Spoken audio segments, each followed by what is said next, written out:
many times. Finally meet, or like this one recent incident when where we went to I went to a wedding reception of a friend, and this one girl, she kept eating chips from my plate. Now that is the only thing I can. And I was like, you go and get. If you want more, I'll get it for you. Yeah. Why are you taking more from my plate? So people were like, why can't you share chips, this and that? I mean, first of all, she's eating meat. I don't want that. Yeah. Second of all, she's drinking, then her hands are getting. Now, how do I explain them the concept of jhuta? Yeah.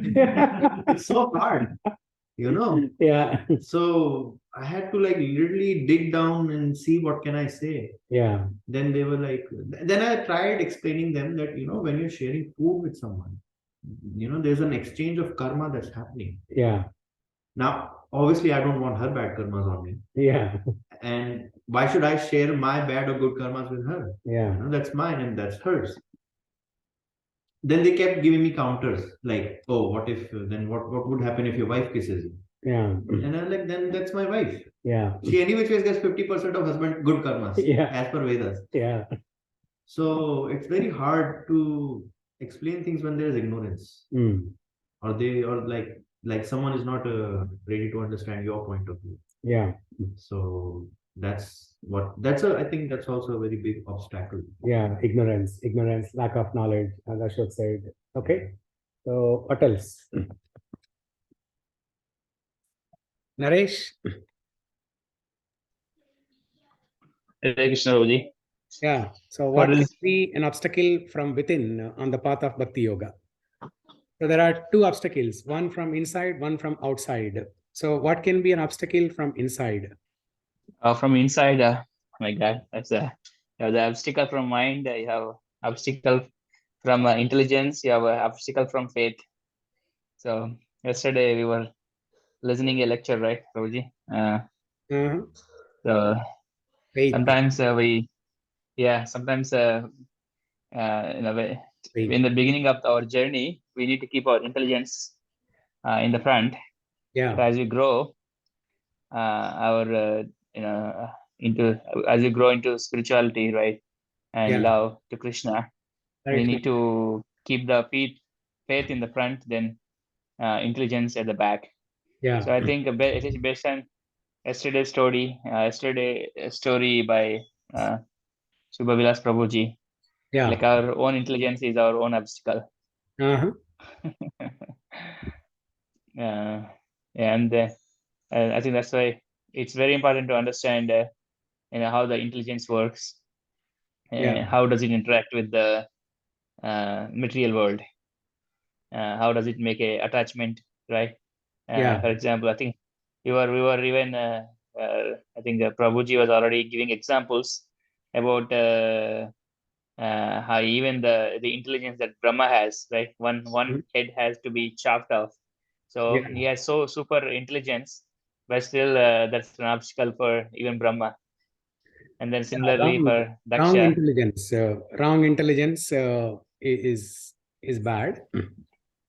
Yeah, and then similarly for Daksha, right?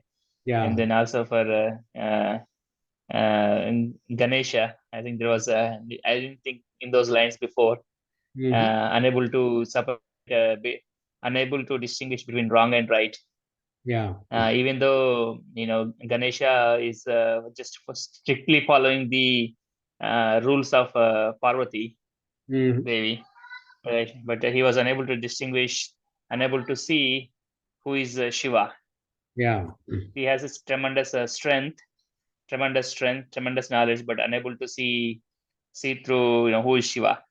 Yeah. So that was so I think it's happening to Brahma, Ganesha, and Daksha, the great personalities, and for us, I think we are dust of what they are. So yeah, it also boils down to my lack of process. Knowledge and ignorance. I mean, inadequate knowledge or less intelligence, lack of knowledge, ignorance. These are all in one category. Okay. Yeah, only that's why Mhm. then when there were questions when Brahma cannot answer this question, only sometimes they approach to Shiva. I mean, of course, the ultimate is even to know the leelas of Krishna. Mhm. Only Shiva is the only. I think we can see from the stories. At least only Shiva is able to the topmost to able to grasp the intent Yeah. of Krishna leelas. Yeah. But even I think for us, we will definitely get this knowledge. But even we are much behind. But that's where we need to learn to be humble. How much ever we learn, how many years of we spend in this one lifetime. I think Mhm. they are all insufficient. Yeah. Okay. Venugopal.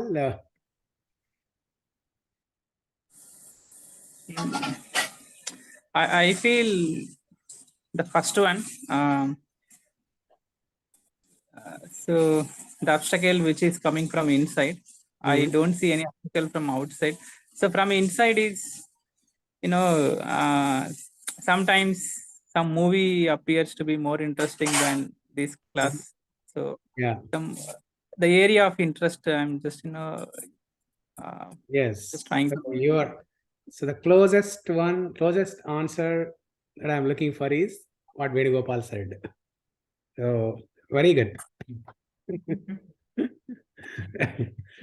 Good.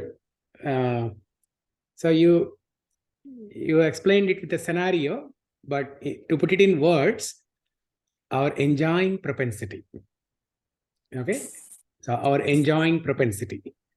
So the question was, Kiran, you just joined, right? So the question was, so this is the summary of chapter 13. Okay. So in the last class, we concluded with chapter 12. Now we continue with summary of 13 to 18.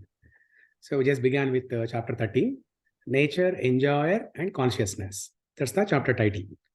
So when we are practicing Bhakti Yoga, there will be two obstacles, one from inside and one from outside.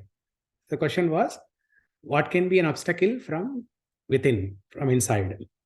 So different people said different things, lack of knowledge, ignorance, less intelligence, poor health, and Rahul said lust, anger, greed.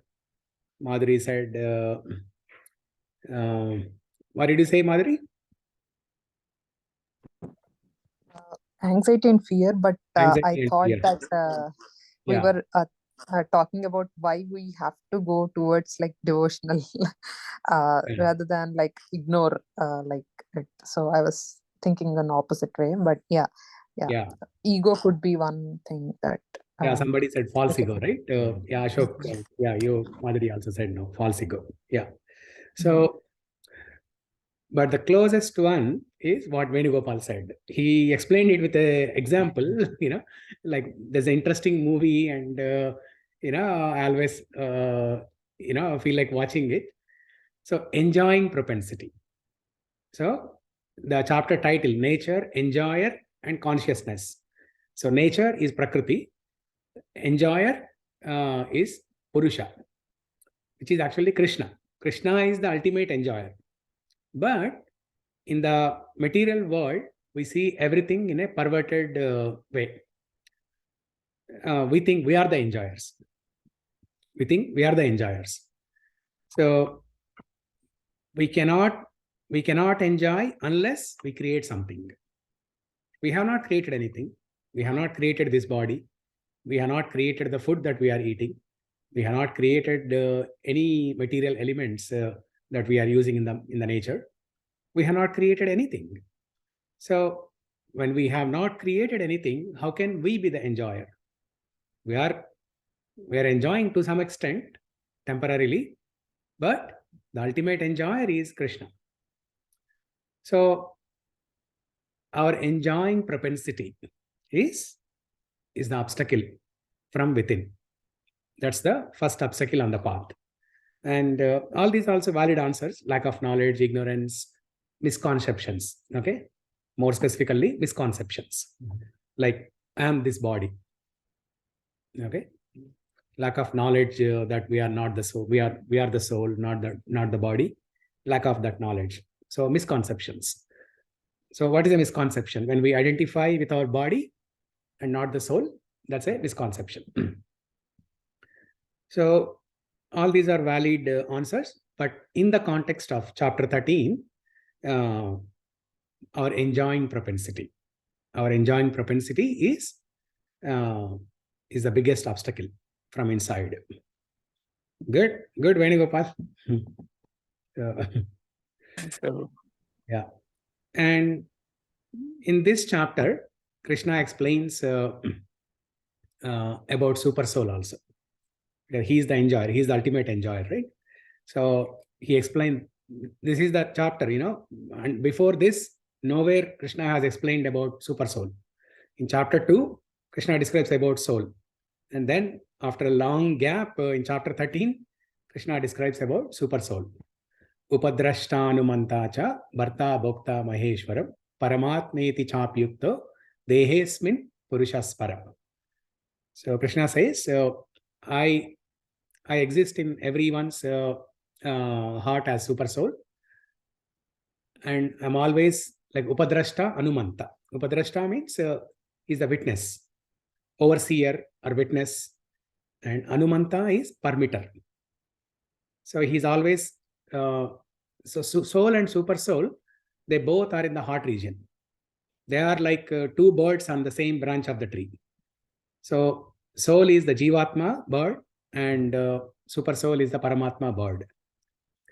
So super soul is always looking at soul, but soul, the Jivatma, is always very busy performing various activities in the material world and not looking at Paramatma bird.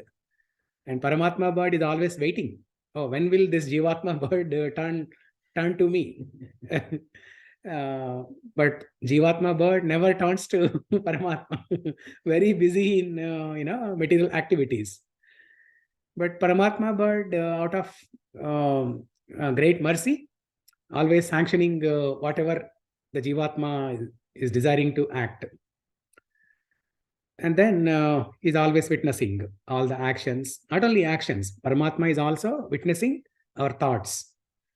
Even our thoughts are being watched by Krishna.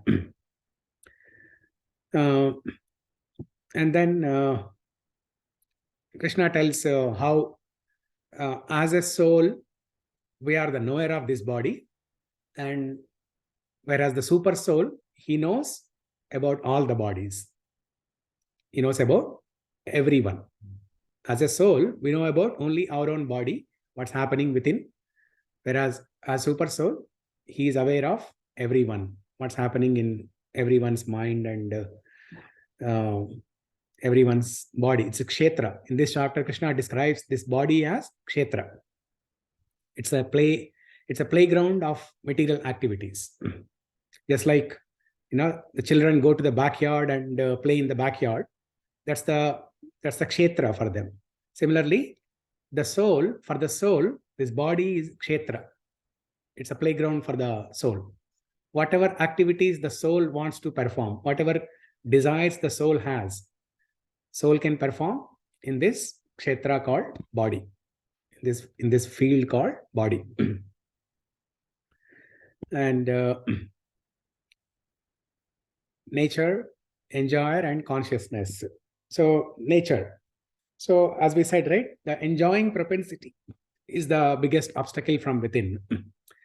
So we are always trying to exploit the nature. We're always trying to exploit the nature. And that's the root cause of all the problems in the material world. The lack of food for some people, why some people are poverty stricken, while others are growing richer and richest. If Jeff Bezos and Elon Musk are growing richer and richer, that means there are more people becoming poverty stricken, because they are acquiring someone else's money. When the creation happened, God has created living entities, and he has created the material supplies and given sufficient quota for each and every one in the material world, so that for the entire lifetime they can lead a happy life with that quota given to them. So quota of rice, quota of vegetables, fruits, and quota of water, everything, quota of air, everything. There is a specific quota given to everyone. That's explained in Ishopanishad actually. And if we consume anything more than our quota, it's actually a sin. So it's a very serious thing. Oh, we never pay attention to that. See, for example, when you put some, let's say you put some a bag of grain outside, okay, a bag of rice outside. Now, if there is a human being passing by, that human being might take the entire rice bag away and walk away. Whereas if there are birds, who saw the rice bag, they'll only pick a few grains that they need for that day. They don't pick more than that. They can very well pick, huge, chunk of rice and then store it for next day or for next month, right? But they don't do that. So they only pick grains that are needed for that day. Even tiger, right? For example, tiger. Naresh, you were there. You were there in the class yesterday, right? That Prabhuji was giving an example. So tiger or any wild animal, tiger, lion, they don't attack when they are full. So yesterday in the temple class, Prabhuji was giving an example. So there was this. There was this pig who came in front of the tiger, and the pig was acting as if he is not afraid of the tiger. Okay, hey, come on, come fight with me. Come on, why are you afraid of me? And then the tiger is looking, he's making a show of it. Just go away, the tiger says. But the pig insists on fighting. And then the tiger just simply walks away. And then the tiger says, no, come tomorrow at the same time. Come tomorrow at the same time, same place. We'll fight. Now, not knowing the meaning of that the pig comes back with all the josh to fight with the tiger. And then, but before coming, one person says, the meaning behind the tiger's statement. Then the pig is afraid, oh, so now what should I do? Even if I don't go, probably the tiger might chase me and, eat me up. Then that wise man gives advice that you go and roll around in all filthy places and dirty places and stand in front of the tiger. And the pig does that, and then looking at the stinking smell, the tiger just, lets it let it go. So animals, they don't attack or they don't consume more than what they need for the day. So, but only humans, we are exploiting the nature and consuming more than what we need. So that's a sad state of today's world. I mean, people in the name of earthquake, they keep some stocks of food in their home, and they never touch that. Yeah. They never touch that. It's all canned food and frozen food. Yeah. They never touch that. It's for emergency. In case there is an earthquake, they plan to use that. Earthquake doesn't happen every month, right? Yeah. Plus, even if there's an earthquake, the building gonna collapse. How will you dig that food up? Yeah, and if there is an earthquake, most likely you will die, or you don't need any food.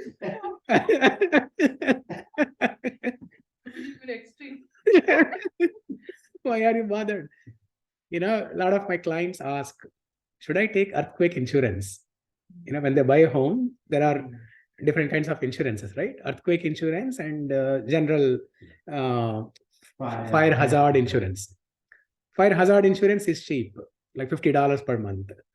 But earthquake insurance is very expensive. It's almost like $150, $200 per month.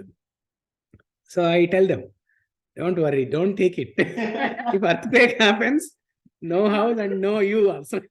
There is no house, there is no you. Don't worry, don't buy earthquake insurance. So yeah. So yeah, sadly that's the reality. We are exploring the nature because of our enjoying propensity. We are accumulating so many things out of our enjoying propensity. So that's the biggest obstacle on the path of Bhakti Yoga. Now, chapter 14. So, chapter 14, the three modes of material nature. Gunatraya Vibhaga Yoga. Gunatraya Vibhaga Yoga. So, now this is the obstacle that can come from outside in the form of three modes. So everything that we do in this material world, we do under the influence of the three modes of material nature.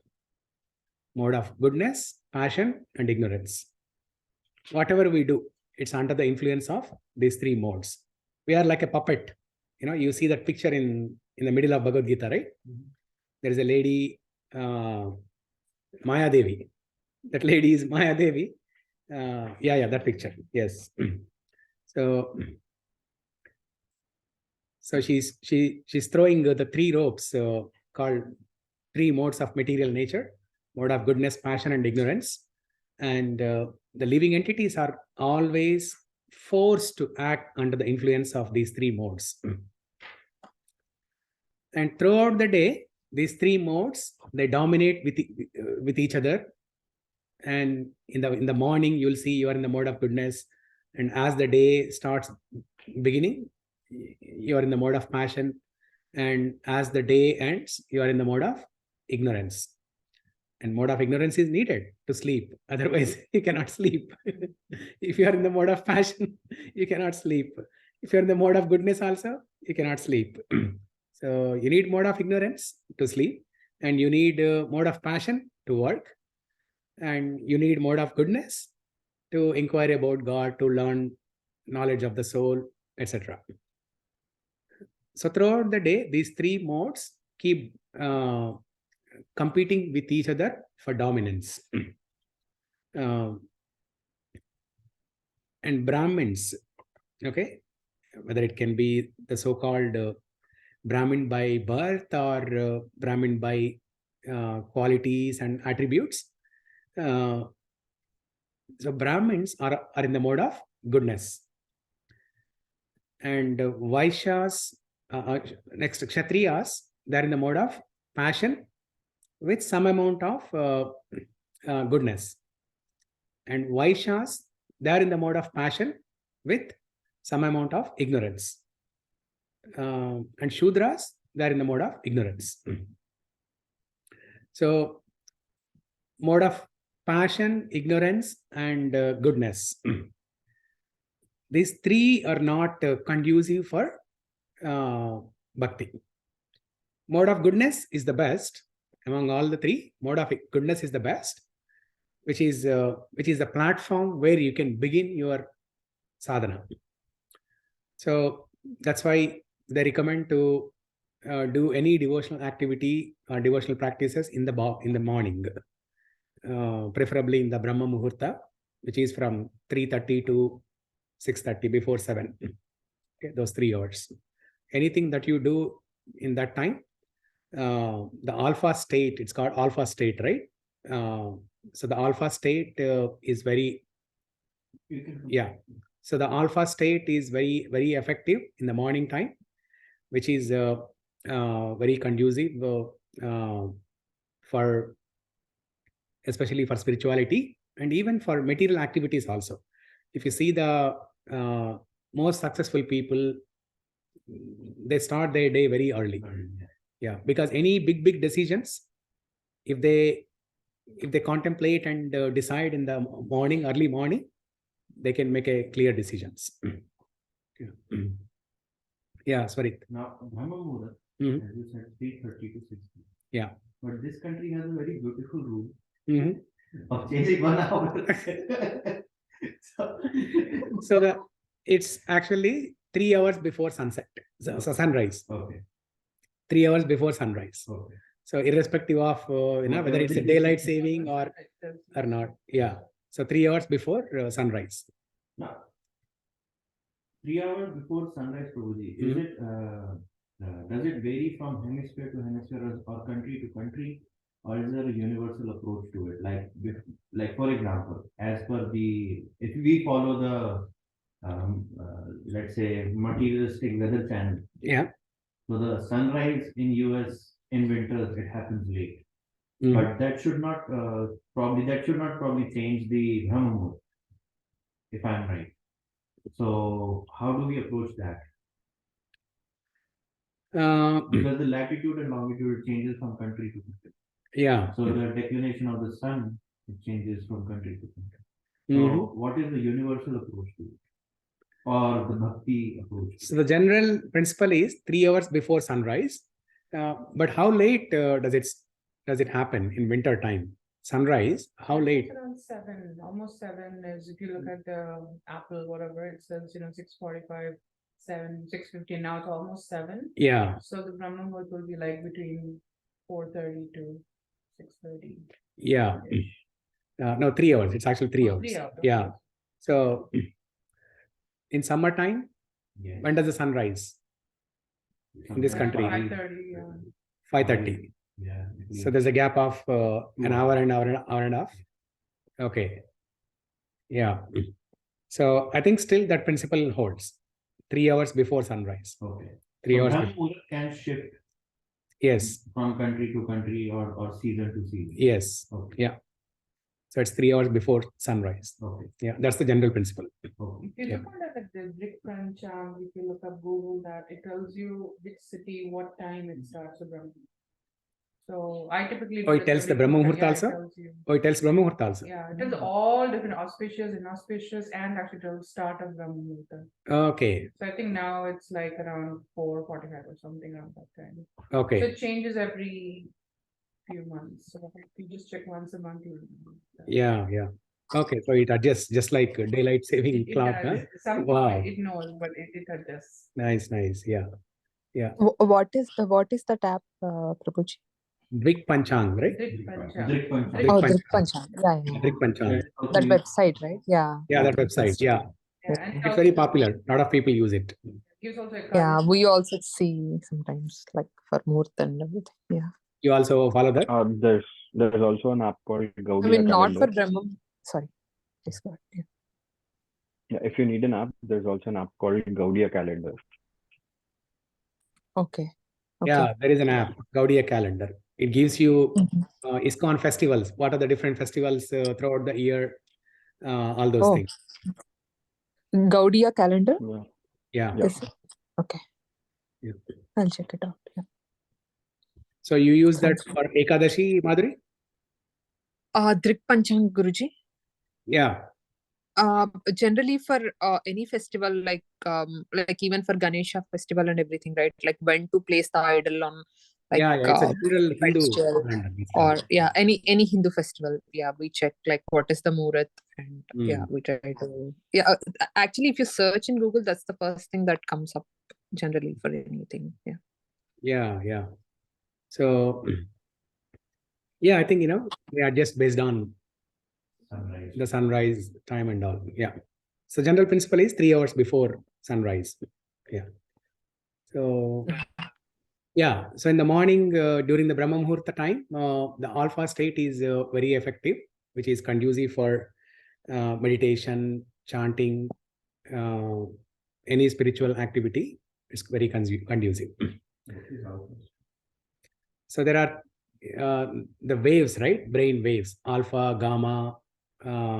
There's a third one. Delta? Yeah. Alpha, gamma, delta. Yeah. So if the frequency, so they measure the brain waves. Recording. Yeah. I'm recording. Yeah. So I forgot in the beginning, but later on I started it. Yeah. So depending on the frequency of the waves of the brain, they classify into these three categories: alpha, gamma, and delta. Alpha is a state of calmness, peace, state of calmness, relaxed state. And as the day passes, we get into mode of passion. Then the brain waves will show gamma and delta cycles. So this is all scientific, hasn't it? Mm. The science it is. Yeah. So It is scientific. So the three modes of nature are kind of mapped to this dream somehow. In the sense, the behavior of brain is similar to the modes of nature. Yeah. They can be mapped to these three waves. Yeah. So they showed the studies that they showed. They took like regular people and they took monks and they imaged their brain MRI while chanting.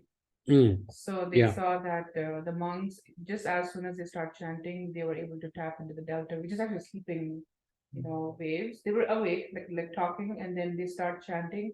They've trained their brain so much that in seconds they can switch to delta wave. If you take a normal person, one of us, and they do that, we might have a few blips of delta wave in a very, very deep sleep. Yeah. So they have mastered that.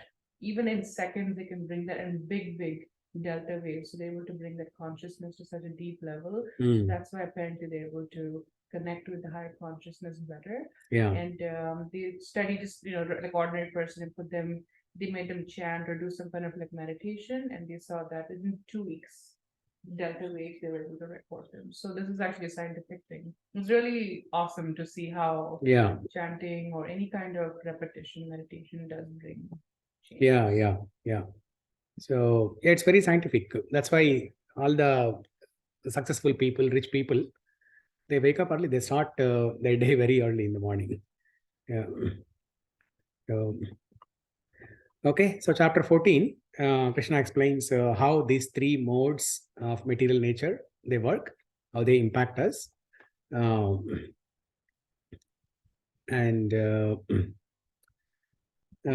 obviously mode of passion and ignorance, they are the obstacles coming from outside. Mode of goodness is the platform where we can begin the sadhana. That's chapter 14. And then chapter 15. Can I ask a question? Yeah. So let's say there's a person who typically acts in mode of goodness, or he's a devotee, for example, but then they don't feel like doing it, or they're, internally they're enjoying other things. They want to go for a movie, or they don't have interest to go to the temple. So what kind of, is that the Maya Devi is acting, or is it them? So you're saying a devotee, practicing devotee? Practicing devotee, he's like doing everything. Sometimes, or like let's say for a few weeks he's going for vacation and he doesn't want to chant, like all the interest is gone. Yeah. But he's a devotee. Yeah. So is that a Maya Devi acting, or is that the person's flaw? It's the person's flaw.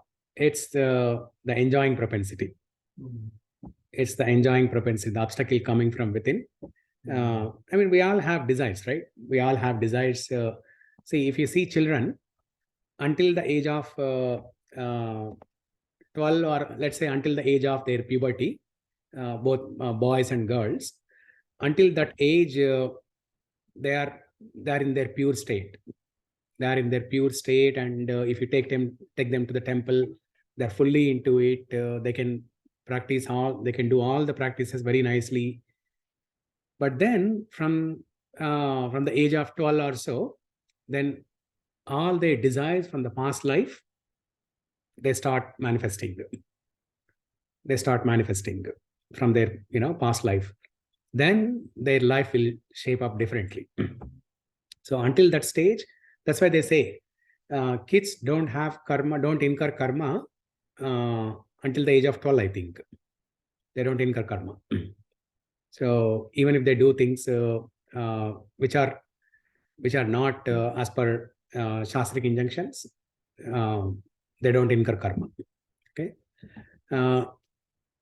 So it's see, Maya Devi is testing definitely, by throwing all these attractive things in the material world. Mayadevi is testing definitely, but a practicing devotee should try to learn how to withdraw from these. And it does not happen all of a sudden, right? So a practicing devotee, he goes through ups and downs. It's a sinusoidal wave, right? He goes through ups and downs. So for some time, he'll be very steady, practicing very nicely. And then all of a sudden, the desires keep coming and then goes down, the sadhana goes down, and then he comes back. So as long as he comes back, it is okay. The temporary gap in between, the temporary fall down or the temporary, engagement in these sense gratification activities, it's due to desires and vasanas coming from previous life. So, and we should not be worried about that. We should be just cautious about that. It is happening. We should be just aware of it. As long as you are aware of it and you are feeling guilty about it, then it's perfectly all right. Yeah. So it is like someone shared, I think today in either this group or maybe some other group. No, nobody shared in this group. No, as in like in the WhatsApp group. Yeah. In the something in the temple group or somewhere, or maybe some outside group that I'm in. An extract of the letter that Prabhupada wrote, that it is here. Okay. And Srila Prabhupada, he wrote, why do you want to go on a world tour? People everywhere are doing the same thing, eating, sleeping, mating and defending. Yeah. Each in some slightly different way, but same substance is there. It is better if you want to travel, you can travel to preach and spread Krishna consciousness to the suffering humanity at large.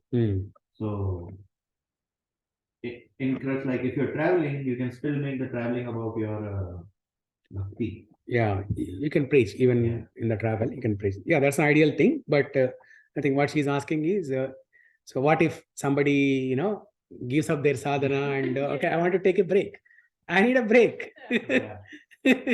Devotional break. It's a big test for me. Yeah, you get an automatic break when you go to read. Indians say the power of Maya is the strongest here. No, I think it's easier to concentrate in your practice here for sure. And there is a reason, I'll tell you. So it is easy to become Krishna conscious here in US than in India. If you're going for this vacation, 3 weeks, 4 weeks. Yeah. It depends like what kind of Prabhu, you are coming from Braja background, Vrindavan background. Honestly, if I indulge in my whole history, people will be like, this is a Rakshas guy. What I was trying to say is, it depends upon the person's. You can, for the lack of better term, I would say enjoying propensities, like you're saying. For example, let's say there is a person who is like more into, you can say, more into going to a bar or watching movies or making physical relationship with other human beings. Nowadays it can be with any man or woman, both. So that thing is far easier here compared to India, in my point of view, because multiple things are happening. Most of the time when people are coming here, they're coming without family and then they're living alone. So it gives them a sense of freedom. No. So, in general, this is a sinful land. America is a land of sins. Okay. Whereas India is whole city is called Sin City. The Vegas, they call it a Sin City. Sin City, yeah. They advertise it like that. Whereas India is a Punya Bhumi. Yeah. That is a place where Lord Rama stepped. That's a place where Lord Krishna stepped. Correct. Correct. So that's why I was like a little perplexed, like, oh, it is difficult to do. So what you are saying, it does not apply to Bhakts. Majority of Indian crowd. Okay. Most Yeah. importantly, bhaktas. Devotees. Yes. Devotees. Okay. Yeah. So,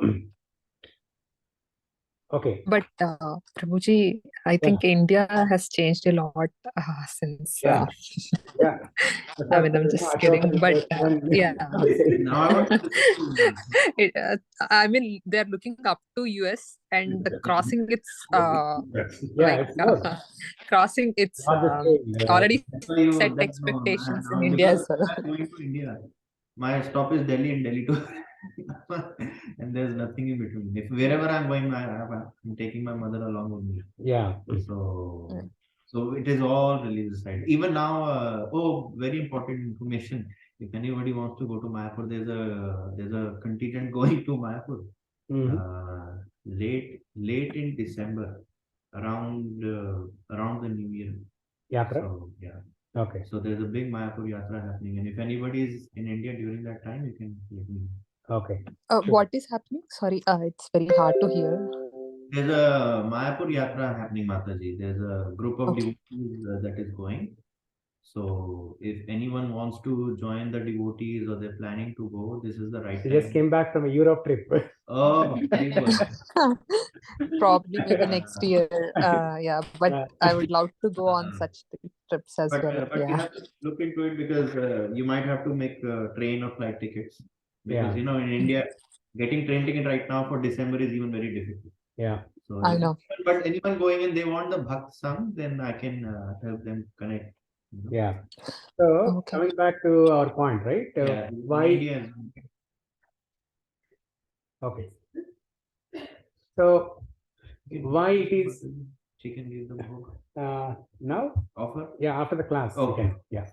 So why it is easy to become Krishna conscious here than in India, and why, like all of us who are in, for example, in this group, or people who come to the temple, why we are doing all of this that we are doing. Now imagine yourself in India. There's no way. I know I would not. Yeah, there's no way, right? Yeah, even for me, there's no possibility. I cannot. Yeah. No You're lucky, options. Prabhuji. Huh? I guess it would have not. It would not have been possible, right? Thank you. Yeah. I cannot say because if I'm in India and with the grace of Krishna, if Sunday is my day off, I will still be in a Bhakti Vish. Yeah. Or I will be in Nandgaon because my mother is there. So that's for only some fortunate people. I don't know. Who did bhakti in the previous life and now continuing. But for all credit goes to my mother. I have done nothing. Yeah, definitely. So for the beginners, it is almost impossible to get connected to Krishna consciousness in India. That I can agree. Beginning is difficult. That is true. Yeah. Yes. And one of the reasons is, this is my observation, one of the reasons is that we take up to bhakti, or see, we are sincerely sitting here and learning Bhagavad Gita. In one sense, because we don't have other things to do. Right? I don't see, we don't. That is true for me. I agree with you. Yeah, it is true for me too. Because I'm not a guy to go to bar, pubs, or poker. Even before coming to Krishna consciousness, I never played poker. Okay. Even when I used to go to my friend's house, so they used to play poker, but I somehow I never liked that game, or I never drank. So I don't do any of those things. Okay. If I were in India, there are so many other temptations, like nice food in restaurants, nice family gatherings, functions, festivals. And I mean, India is full of life, right? There is so much happening. It's lively. Lot of things to do. A lot of things to do there. Whereas here, our options are limited. It's kind of our hands are tied.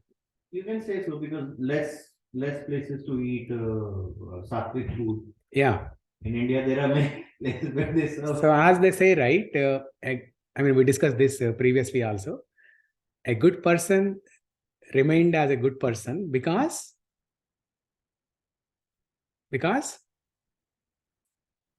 or a person became a good person because There was no other choice. there's no opportunity for bad To be action. bad. There's no opportunity to become bad. Yeah. So yeah, we are in a situation like that. Whereas in India, if you sit at home, somebody will come, some neighbor or some relative or somebody will come, they'll chit chat, and then you end up going somewhere. There's so much happening in India. Yeah, there's so much happening. Whereas here, our options are limited. If I want to go to Kiran's home, I have to make a formal appointment. Hey, Kiran, can I come to your home tomorrow? Or maybe not tomorrow. It's like 1 week or 2 weeks in advance, right? Once you're in Krishna consciousness, the taste changes. It could be for So once you are in, then everything changes. I mean, like, Yeah.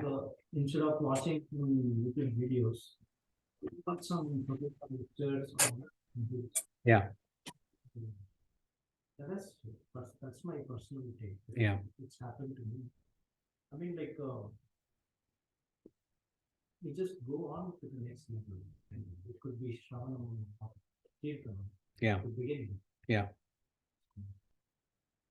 So I'll give an example of visiting parents who are visiting from India, right? I see many parents, especially in summertime, a lot of people come.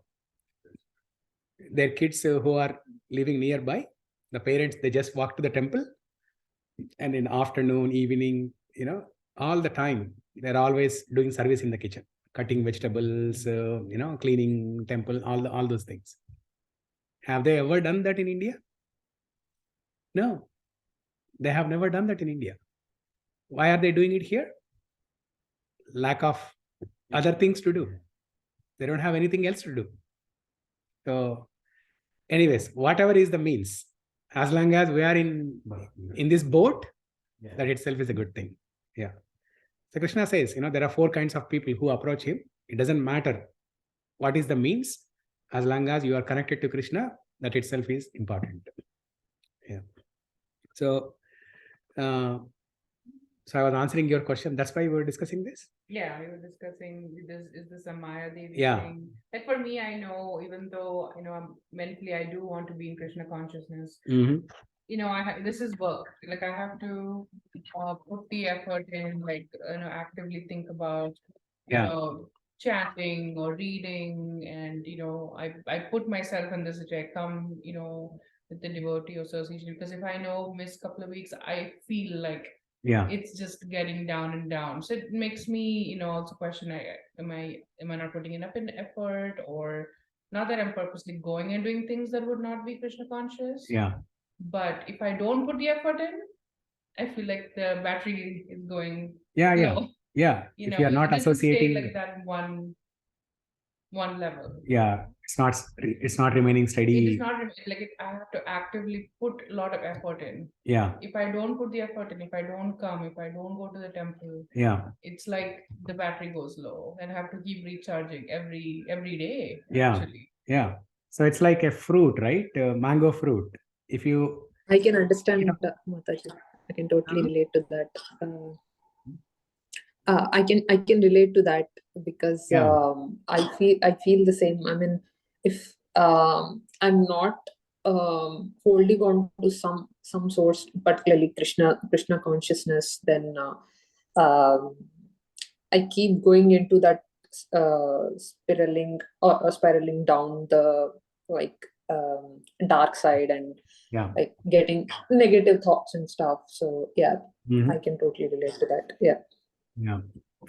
So it's the association, right? The fruit, if you keep it hanging on the tree, then over a period of time, it gets ripened very nicely and it becomes very tasty, juicy, all of that stuff. But if you pluck it immaturely in between, then there are different ways how you can fructify that, how you can make it ripen, etc. But it's not as good as, it's not as, as good as keeping it on the tree until it is fully ripened. So it's the association. So without association, it's a struggle. Just like frozen vegetables. Yeah, yeah, the taste will be like that. Yeah. So yeah. So yeah, association. Otherwise, it's a struggle. It's a struggle. Yeah. And you can get association. Say every week you are coming here. We are meeting here, and then you're going to the temple, taking some association there also. But during the other 5-6 days, you can get association by hearing lectures, which you are already doing it. If I don't do that, if there's like, just a busy day, busy few days, like say 2-3 days or a weekend, that I'm not able to do that, Monday kind of starting back is a little bit of a struggle for me. Yeah. Like the mindset. I'm doing it, like everything is doing, but my brain is like, oh, thinking about, oh, what should I do this? What should I do that? And who told me what? Which I'm like, oh, I worked so hard to kind of get that more into like thinking, focusing on Krishna. Yeah. But then these intrusive thoughts start coming, and it's like I don't feel like the quality of the chanting is coming. Then it takes me a few more days to get back to that level. Yeah. And so it's like I feel like it's an everyday process for me. So if I don't put the work in, then it's gone. So there's no, I can't keep doing all these other, if I do all these other things, I feel like Krishna consciousness would be very low on my list. Yeah. Yeah. So I don't know. Yeah, no, we're all in the same boat. We're all in the same boat. So I feel Maya Devi is testing me too much. I don't know if I'm passing, but yeah. I try, Prabhuji. If I don't do it, I know my Krishna consciousness battery will be like at 10%. I have to keep recharging it. I feel like that, like a battery. I have to keep recharging it. Yeah. Prabhuji, I have a quick question. Yeah. Like, do you have some suggestions to like wake up during the Brahma Muhurt and do chanting, Prabhuji?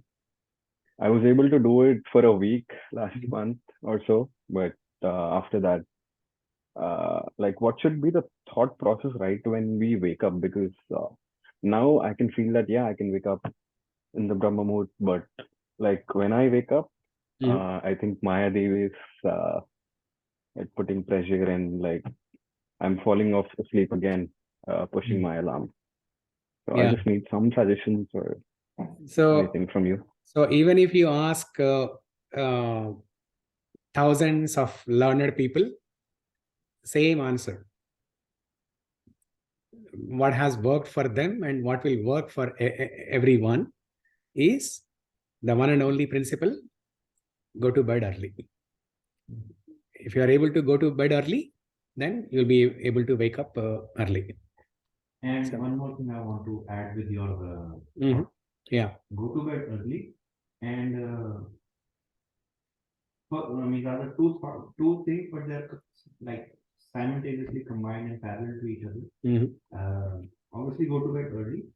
Make sure that your dinner is done before or around sunset. Yeah. Not to eat after sunset. And in the night time, avoid eating anything which is rich in carbohydrate. Something which is rich in protein, because it is very easy for the body to break it down even if we are sleeping. And when we get up, it does not have that heaviness or heavy impact on our internal organs. Yeah. Which again help us, because it's all connected, Yeah. The consciousness is also, if your stomach is very heavy, the consciousness will not reach that point. Yeah, you are what you eat. Yeah. So you are what you eat. Go to bed early. Don't take dinner too late. And protein rich food is a must. Yeah. I have experimented with that on my own self, and I have seen drastic results in both ways. If I eat that, well, I have not eaten rice in the nighttime for more than like years now. Yeah. But even if I'm eating like chapati or paratha in the nighttime, in the morning when I wake up, I'm slightly lazy. Slightly, there's a lingering effect of a laziness. Yeah. But versus that, if I'm only having, let's say, dal soup or lentil soup, or if I'm only eating boiled chickpeas, that has a different impact on me when I wake up early in the morning. Okay. My body is automatically slightly bit more active. I know what my morning rituals are, and it's like a clockwork, it's like a machine. You do this, okay, then do.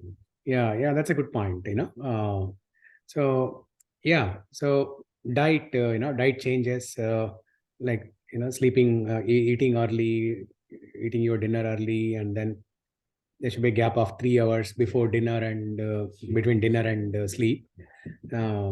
And then, if you are able to go to bed by 10 o'clock, you can easily wake up by 3:34. You can easily wake up by that time. Yeah. So, yeah. And you can try progressing in small steps, like every day, wake up early by 5 minutes. Okay. So today, if you are waking up at 6:30, tomorrow, 6:25. If not tomorrow, next week. If not next week, next month. So make gradual progress like that. Take baby steps and make gradual progress like that. Because your body also needs to adjust to the changes in the clock, right? So, so if anything, if you do for 21 days, your body will get used to it. So even if you are trying at an interval of 5 minutes every month, that itself is a great progress. So in 1 year, you are achieving 1 hour, right? So 60 minutes. So that itself is a great progress. Yeah. Thanks, Roji. Yeah, I think I also want to say the same thing. We did a Sattvic movement 3-day juice fast like a month back, and we saw like huge results from it. Like we were able to cleanse our colons. I mean, we don't know what waste and from how many years it's been there. I'm sorry if I'm being crude or something. But they're all signs. And it also cleanses, like if we eat heavy foods, like heavy or undigestible things like maida and stuff, right? So it takes 18 hours to digest, and digestion is the biggest task for our healing energy, for our life, basically, right? So it takes the highest amount of energy to digest food. So if we are eating for like 3 meals in a day and heavy foods all the time, then there is no time for healing. And if we are not even sleeping properly because of the foods that we eat, or like drinking or other stuff, or lifestyle choices, still working, right? Spending energy digesting this food. So there is no time for our body to heal whatever our like issues are there in the body. So and we are all we keep on putting foods that are undigestible in our body, and they keep getting absorbed into our bloodstream, and that causes like a lot of issues like hair fall, acne, I mean, which are visible, but also there are some invisible illnesses like like even if we see kidney stones or like some other cancer issues, or of course cancer can be caused by many things, but it could be one of these things. Lifestyle choices is one of the things that happen. So we did that 3-day fast, and instead of we just stayed the whole 3 days on like vegetable juices, not even fruit juices are actually much more dangerous, because you're directly putting sugar in liquid form directly into it. So it is better to eat a fruit with pulp rather than like juice directly. So we stayed on vegetable juices for 3 days, and it actually empowered us more rather than making us weak. And we were on complete liquid diet, but it felt very good. We felt cleansed. We felt 3 days very energized. Diet, huh? Wow, amazing. New thing, right? Like cleanses, and they talk about intermittent fasting. Intermittent fasting, Intermittent fasting, So the one thing they said is that even after breaking the fast, don't try to take like heavy foods at the night. And we were able to wake up early as well. So it is like what we eat that impacts a lot. Even our thoughts were very clean those 3 days. They were like clean and more importantly very positive. And there were sound body, sound mind. So that this is like they are both interrelated, right? So having a good food, healthy and sattvic food, which is fresh and not overcooked. And they also mentioned different food combinations that could cause like inflammation and stuff, like acidity and stuff like that. And overcooking everything and putting over salt and all the masalas would actually also cause issues. So and Krishna talks about that in chapter 17. What type of food to eat, what type of food to avoid, all those things. Even Dronacharya Mahabharata, Mahabharata was happening. Dronacharya, when it was the son is dead. He also said that my son should not die because he never ate yogurt or curd after midday. Even if you go to I think I've seen it in Braj, not Vrindavan, because now Vrindavan is more or less becoming like a metropolitan city. But if you go to the village side, people in the village, even if it's like a high peak of summers, okay, they will still not eat yogurt after 2 or 12, after midday. Or after 2 o'clock, they will not take yogurt because yogurt is so cold in nature. Like every food item, it has its own nature. Like our nuts, almonds and walnuts, they are very warm or hot in nature. So when we were there, when I went there, and I went there around like 5 o'clock. It was still very hot. In like June, July, May, June, July.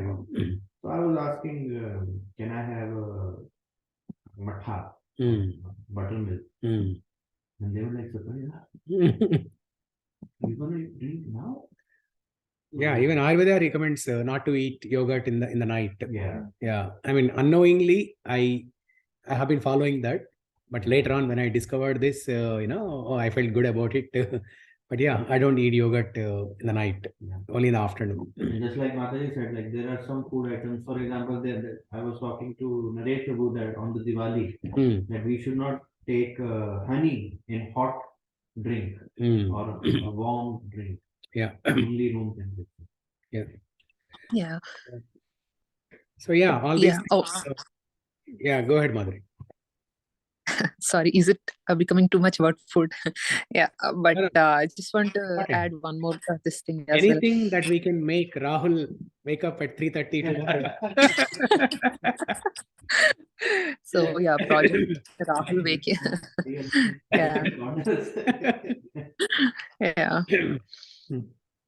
So this was also the tomato, right? Like it's a fruit actually. It comes under fruit category, but of course we use it as a vegetable. So it should never be overcooked. We make it should never be put on pan directly, hot pan. So I know we put it in pan and make it completely juicy and everything. So it has that vitamin C, which is a very sensitive vitamin, which gets easily evaporated when we put it directly on such a hot pan. So can also cause stones in the kidneys. Stones in the kidneys. So it has to be taken like in a limited quantity, and at the same time not too much overheated. So you have to put the vegetable first, and on top of it you can just heat it up for like 2 or 3 minutes over it, and then you can take it, but not directly. So that's one thing. Ashok is taking notes of whatever you are saying. Sattvic movement.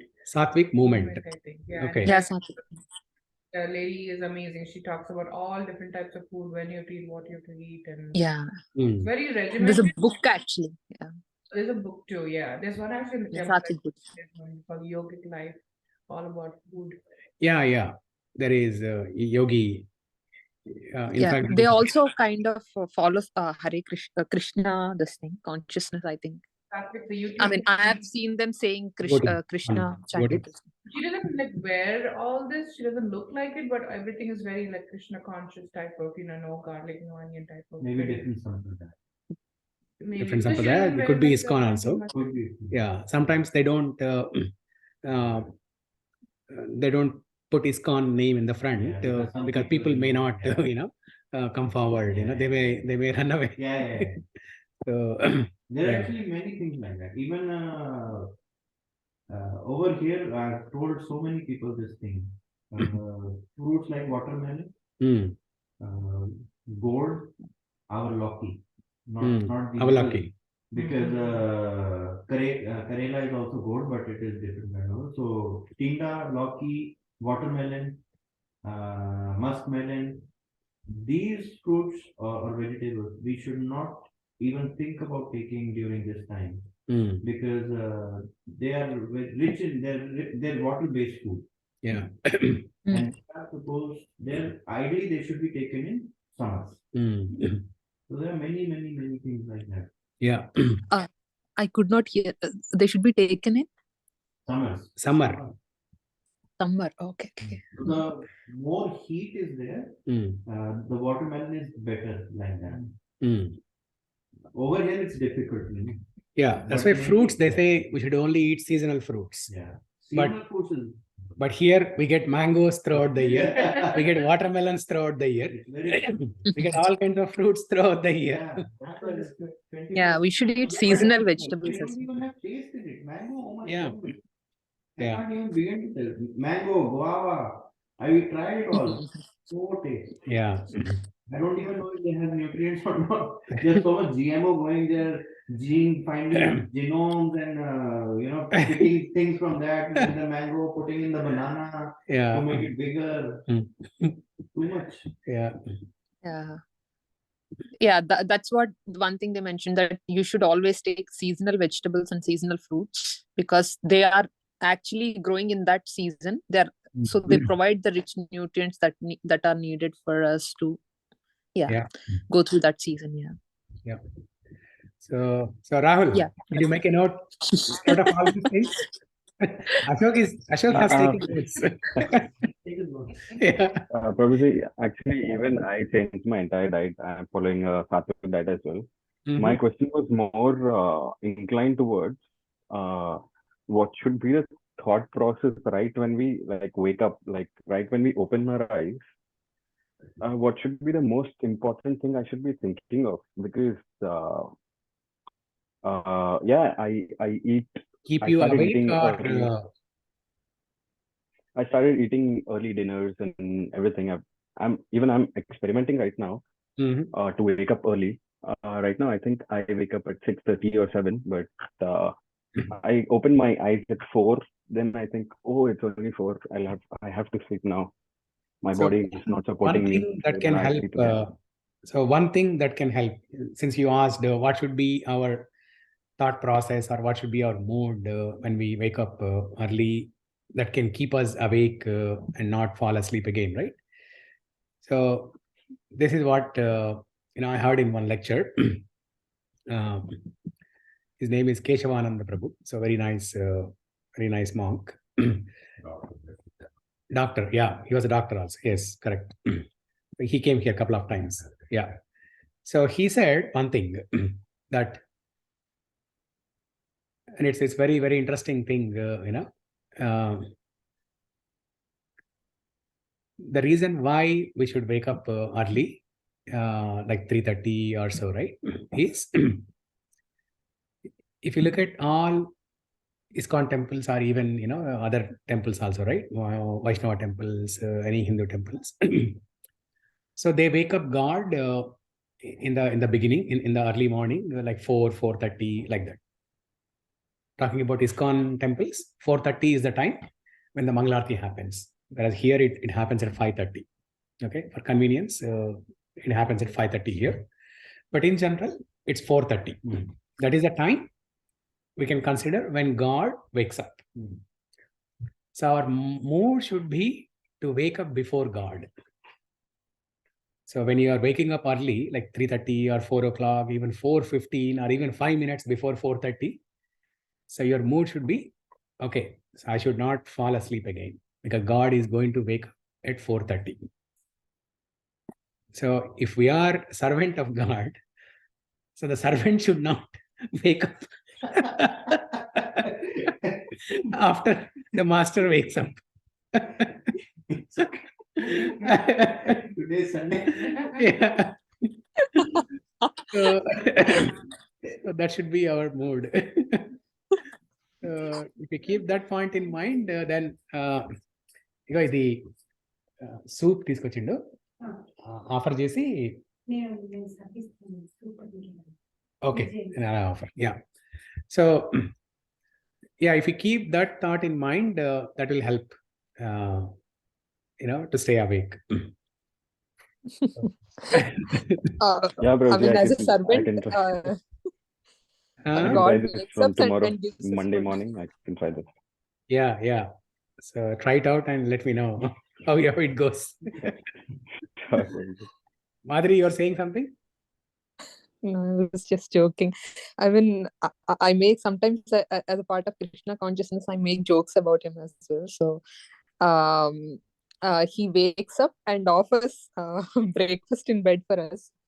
Sometimes, Yes. and we still don't wake up. Yeah. Yeah, we treat Krishna as our supplier for all our desires.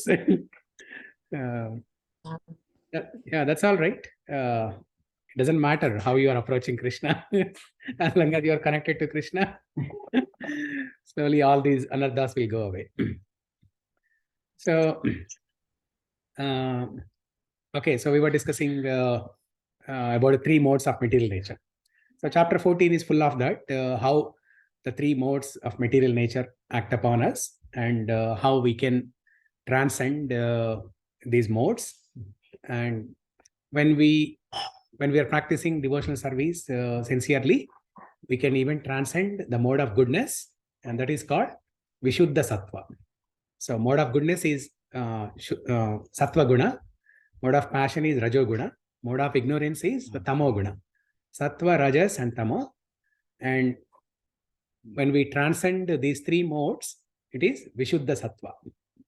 Vishuddha Sattva. The pure goodness. There is mode of goodness and there is mode of pure goodness. Vishuddha Sattva. So that is where we can develop the higher stages of bhakti, like prema, bhava, all these things.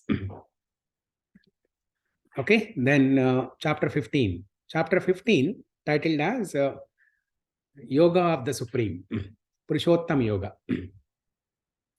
Yoga of the Supreme, Purushottam Yoga.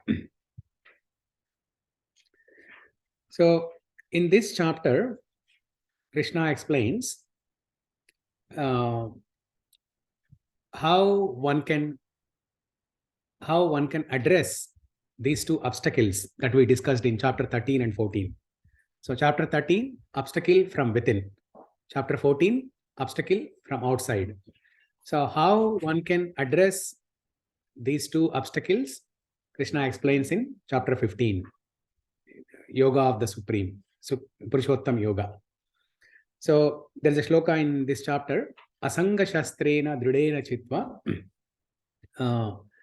Asanga Shastrena Dridena Chitva. Shastra means weapon. So what is that weapon Krishna is talking about is Asanga. Asanga Shastrena. The weapon is Asanga. Asanga means it can mean two things. Bad association. It can also means good association. Sangha is association. Asanga means something in a negative connotation, right? When you add it indicates a negative connotation. Asura, Ashanti. Yeah, Ashanti, like that. But here in this context, the word A refers to Krishna. Okay. A refers to Krishna. And Asanga means Krishna's association or devotees association. So Asanga Shastrena means in the association of devotees, you use the weapon of knowledge. Asanga Shastrena, that Shastra weapon is knowledge. So how do we get knowledge? By asking questions. By asking questions. So why is it that way? Why is it this way? How is this like that? How is this like this? So you ask questions. So Srimad Bhagavatam, Bhagavad Gita, Ramayana, they were all spoken because somebody asked questions. Srimad Bhagavatam was spoken because the sages in the Naimisharanya forest, they asked questions. They asked questions for the welfare of mankind. And then Bhagavad Gita, it's all started because of questions asked by Arjuna. And Ramayana started with questions. So is there anyone who is who possesses all good qualities? That's how Ramayana started, with questions. Then Valmiki started explaining about Lord Rama. So in chapter 15, Krishna says, you cut the you cut the doubt using a sword of knowledge. So 4 things we should immediately kill. What are the Vedas describe? There are 4 things that we should immediately kill. One is snake, then fire, enemy, and the 4th one, doubt. So these are the 4 things we should immediately kill. Even sometimes devotees ask, if there is a snake, what should I do? Should I kill or not? Yes, Vedas describe, to kill. Otherwise, it's going to kill you. There are ways how to deal with that snake also. As long as you don't show as a make an extra effort to find it, then kill. You don't show yourself as a harmful object to the snake. Snake will not do anything. Yeah. But how many people can remain steady like that? As the moment they see the snake, they'll run here and there, and then they become panic. They start taking some stick or some weapon and try to kill it. All these efforts indicate that you are a threat to the snake. The snake will start attacking you. So only a person who has knowledge about it, they can remain steady, saying that, okay, if I don't pose as a harmful object to the threat, or the threat to the snake, it will not do anything to me. It will simply leave away. It was reverse in my case. Yeah. That time I was in Delhi. Yeah. And when me and my sister, when we were growing up, we recently got that cable connection. So my mother, she had a very strict rule that you can only watch Discovery Channel. Yeah. And back then, National Geography was not even aired in India. Yeah. So no cartoon, only Discovery. And I kept watching Discovery, and because then I got so used to it that I always watch Discovery. Whatever is coming, I watch it. Yeah. So there's this very famous guy, now he's dead, Steve Irwin. He used to show reptiles and cats and this and that. And I was in Delhi, and I was going back to my house, to my friend's house. And there was a lot of construction going on in Dwarka, in Delhi at that point of time. And I saw a snake. And today is my day to be a Steve Irwin. I couldn't catch the snake. Yeah. So I took a branch of a tree, and I made it crawl on it, and I took it home. Yeah. My parents were like, what did you? Yeah. And ever since my mother has installed Jagannath Maharaj, Subhadra Maharani and Bhavaiya in her house in Nangaon, she has changed 2 houses, and this is the 3rd house she is in. No matter where she is, what her house is.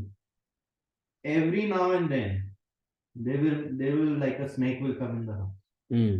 Some way or the other. And sometimes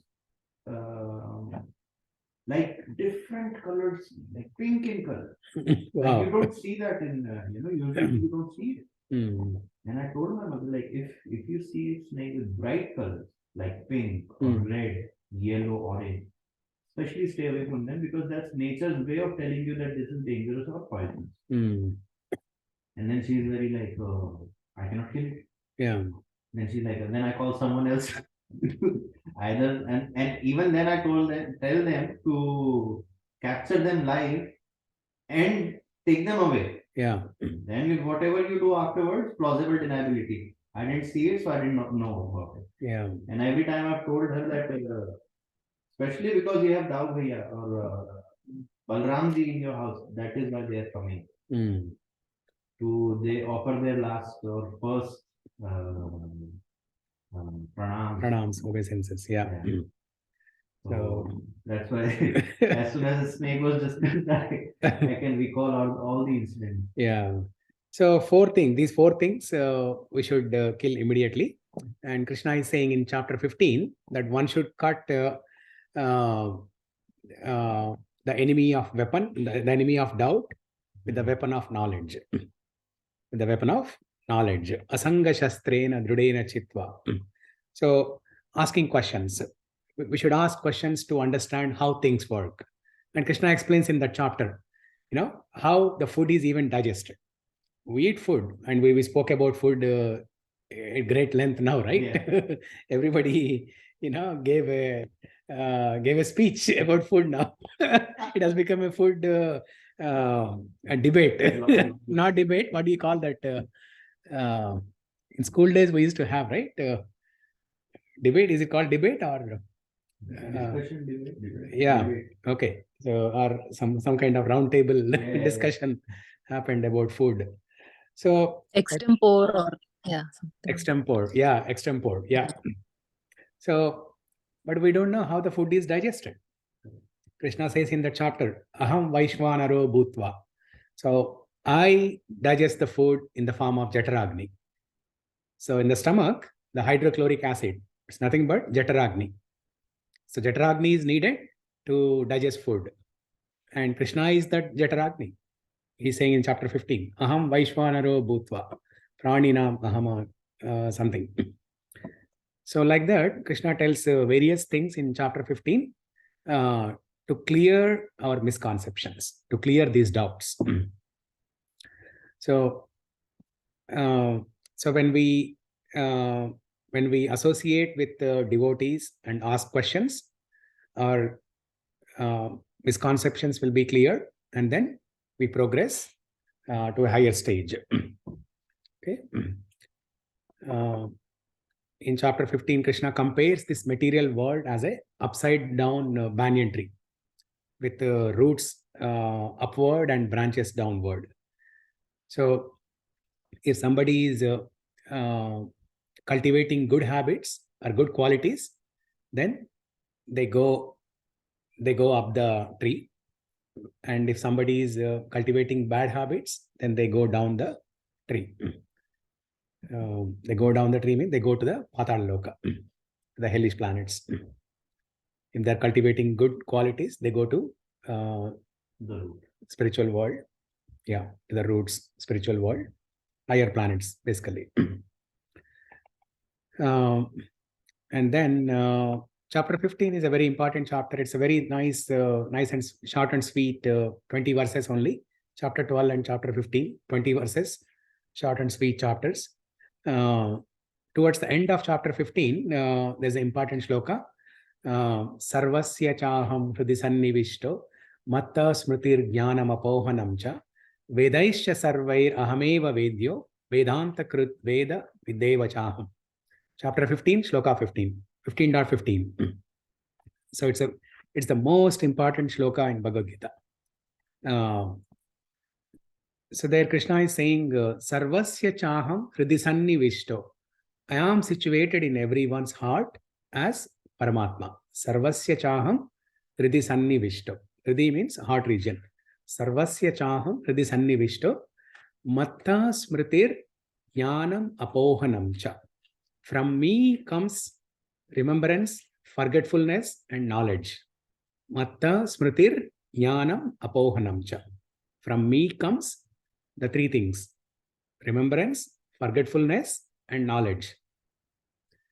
So, remembrance of what? Remembrance of Krishna. Remembrance of Krishna. The ability to remember Krishna comes from Krishna only. And the ability to forget Krishna also comes from Krishna. Because if you want to do any sinful activity, you have to forget Krishna. Because we cannot indulge in sinful activities when we remember Krishna. So, like even a thief, before they do some robbery, Paramatma tells from within that it is not correct, it is wrong, and they are aware of it, that something from within is coming that is almost stopping them to do that robbery. But it's their profession, it's their job, it's their livelihood. They have to do it. So they neglect that that instruction from within, and then they forget Krishna and then indulge in sinful activities. So Krishna gives that ability for that robber to forget him. Otherwise, he cannot commit that robbery. I mean, in the beginning, he gets that intuition from within saying that it's wrong. But then, out of compulsion or out of no choice, that's his duty, it's his livelihood, right? So he decides to commit the robbery. So that time, Krishna gives the ability to forget him. Only then he can commit the robbery. Otherwise, he cannot. So like that, any sinful activity we are indulging, it's only possible if we forget Krishna. And Krishna gives that ability to forget him. And Krishna also gives the ability to forget our past life. Not only past life, but things that happened in this life also. Because everyone's life is miserable. Everyone's life is miserable, no exception. So different people have different problems, but there's no exception. Everyone's life is miserable. Now, if we keep on remembering all the miseries, we'll go mad. We'll go mad. So for a period of time, we'll develop what is called that schizophrenia, some disease like that. Schizophrenia. You heard of that? Yeah. Yeah.